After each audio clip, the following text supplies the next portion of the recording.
Good evening, everybody. My name is Craig Watson, and today I want to talk about some policy change, and that will be in congressional term limits. All the laws of Washington and all the bayonets of the Army cannot force the Negro into our hearts, into our homes, into our schools, our churches, and our places of recreation and amusement. This quote came from the October 1st, 2014 article featured on biography.com. It is attributed to Strom Thurmond, one of the longest serving senators in history and one of the biggest supporters of segregation. He did not contest his Senate seat in 2002, the year he celebrated his 100th birthday. He was the oldest person ever to have served in Congress and was a Senate member longer than anyone else in U.S. history, until Robert Byrd broke the latter record in 2006. This is accredited to NBCnews.com, February 22nd, 2017. So why is this important? Both Thurmond and Byrd served over 50 years in Congress. Both were staunch segregationists, with Byrd being a former KKK member. The reason this is important because two people with racist tendencies and with a combined 100 years of influence served in Congress. Because of their longevity, they wielded massive power and held prestigious posts while in power. It is time for congressional term limits. Today I will present the benefits about congressional term limits, the importance of it, as well as providing solutions, and of course, wanting to hear your responses and questions. Let's discuss benefits. With term limits in place, Congress will be more responsible toward their constituents because they will soon be constituents themselves. That comes from the WichitaLiberty.org, author Bob Weeks, May 30th, 2014. If Congress were held more accountable when they become citizens, then they will be more cognizant about the laws they pass. Focus on getting things done. In 2015, the first year of two-year Congress, the House of Representatives only worked 130 days. Now imagine it's your job, you can only work 130 days out of the 365 days of the year. Do you think that will work for you? I doubt it very seriously. Compared with the first years of recent Congress, the numbers declined steadily since 2007. The House only worked 153 days, the high since 1998. This comes from Newsmax.com, Thomas and Reuters, the author, February 1st, 2016. Less time to waste. The decline in working days in recent years has coincided with a slide in America's approval rating for the legislator as the reputation of a do-nothing Congress has taken hold. This also is from Newsmax.com, Thomas and Reuters, the author, February 1st, 2016. Change of power. Absolute power corrupts absolutely. History has taught us that giving too much power to anyone is an intoxicating elixir. Fresh minds and fresh ideals, and Lord knows we can use that now. Limiting terms will remove the sense of seniority from Congress. Term limits would also remove many of America's most serious political problems by counterbalancing incumbent advantages, ensuring congressional turnover, securing independent congressional judgment, and reducing election-related incentives for wasteful government spending. This is from Heritage.org, Dan Greenberg, the author, August 10th, 1994. Bring new energy constantly. We need new energy in Congress about every 4 years. If you have somebody like Byrd or Thurmond that's been in this long, it's hard to change their stance on things. So imagine you had two racist guys when they were trying to pass the civil rights bills in the 60s that did long filibusters to stop the progress of the bill. This is why we need term limits. Now, why is congressional term limits important? It's removal of career politicians, as I just stated. We didn't always have representatives and senators as career politicians. At the end of the 19th century, for example, a member of the House of Representatives served an average of 3.5 years, and a senator served an average of 6.5 years.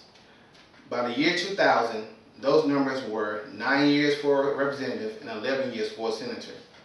This process of becoming career politicians is one reason Congress is so unpopular. It's unhealthy to be constantly seeking re-election. It's like a shepherd feeding himself on the lambs in his own flock instead of fending for them and protecting them. This comes from the Washington Times. Title of the article is Common Sense of Term Limits. Now that I've discussed the benefits, here's how we can accomplish it.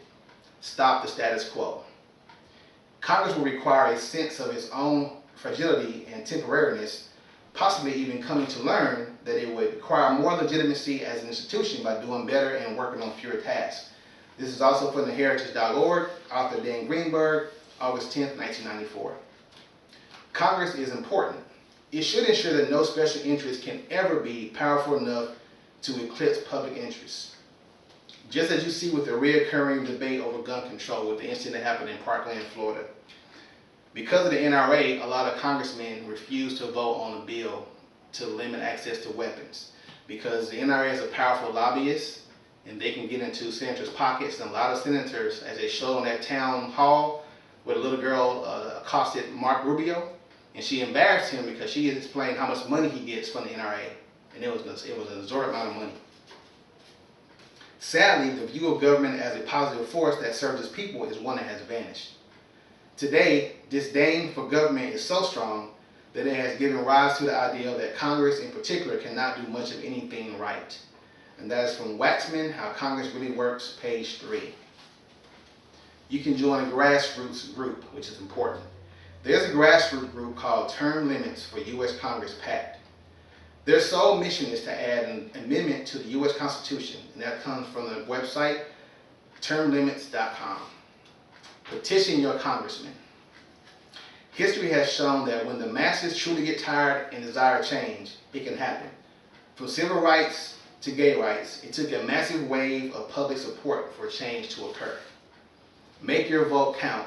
Stop voting for the incumbent without addressing his or her track record. We're so easy to vote for the name, and we don't do the research to find out who these people are. On the things that matter to you and your family and your community. In 2012, congressional approval rate was 15%, the lowest in nearly 4 decades of Gallup polling. And yet, 90% of the House members and 91% who sought re-election won. So how is it possible you can have 15% approval rating, but 90% of the people you disagree with, you put back in office? That makes no sense. In order to fuel change, you must stop feeding complacency. Imagine being able to know that your congressperson will be doing their due diligence to focus on making good, beneficial decisions that help their constituents and not line their pockets with money from lobbyists. In order to form a more perfect union, it is important for those that are supposed to represent us actually represent us. We must hold our elected officials accountable for their actions and lack of, and make them understand that we are more than gullible voters who swoon by every word every election season off of false promises. I hope after perusing the information presented tonight, you will join the growing movement for true change and no more lip service. Do you have any questions or comments? Wouldn't the constant turnover of Congress cause issues of consistency? No. The president can only serve 2 terms, yet the country seems to continue to move along just fine. Didn't the Supreme Court rule against state issuing term limits? Yes. In 1995, the Supreme Court ruled it is unconstitutional for states to limit terms for Congress. The only option for us is to add an amendment to the Constitution. In an article from the New York Times by Linda Greenhouse from May 23, 1995, Justice Stevens said, "The right to choose representatives belongs not to the states, but to the people." He said, adding that members of Congress in turn owe their allegiance to the people and not the states. I thank you for your time. Have a great evening.